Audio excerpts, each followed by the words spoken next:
Welcome back to Weekend AM. Now, our obsession for interiors doesn't appear to be ending anytime soon. So with this in mind, I recently caught up with several designers well placed to tell us what colours, textures and furniture we'll all be lusting after in 2019.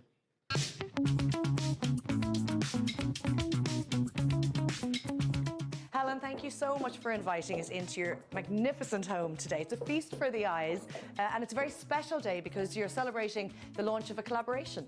Well, first of all, Laura, I'm delighted to have you at number 23. Yes, it is a special day because we're celebrating a very wonderful collaboration between Finline and Foxford.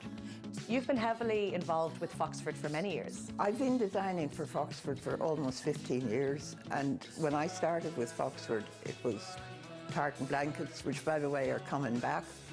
But we've taken Foxford on a journey, and now it's a really contemporary lifestyle brand. Helen, you mentioned that we're very trend-driven now with our interiors as well as our fashion, but of course we can't dispose of our interiors as easily as a dress we may have bought a couple of years ago. No. So how do we navigate our way around that? Colour direction is changing very rapidly in interiors. For instance, I'm just back from doing some of the interior shows in Europe, and mustard is huge.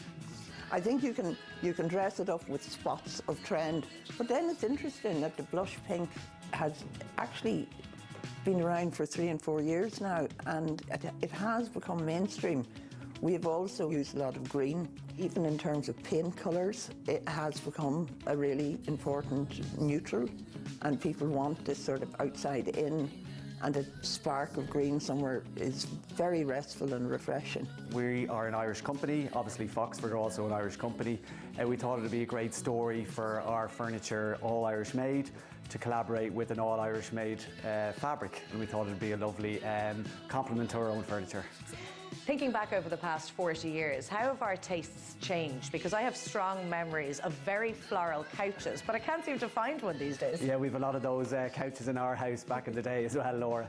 Yeah, tastes have changed a lot over the years. Our parents' generation would have been more prints, maybe medallions and big old designs and things like that, whereas now it's gone a little bit more muted, a lot more natural tones and textures like wools.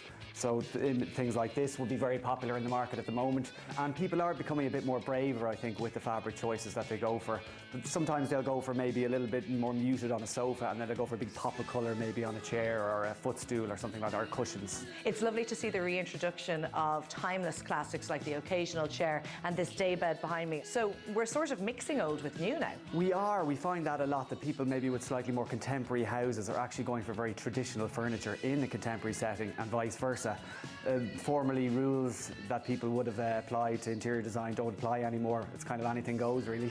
Being able to design a homeware collection as well as your own designing, which do you enjoy more, or can you pick? I don't know, it depends. There's a great excitement in both. This is a little bit more chilled, and in some ways that makes it a little less stressful and maybe more enjoyable, but I love my fashion bit as well.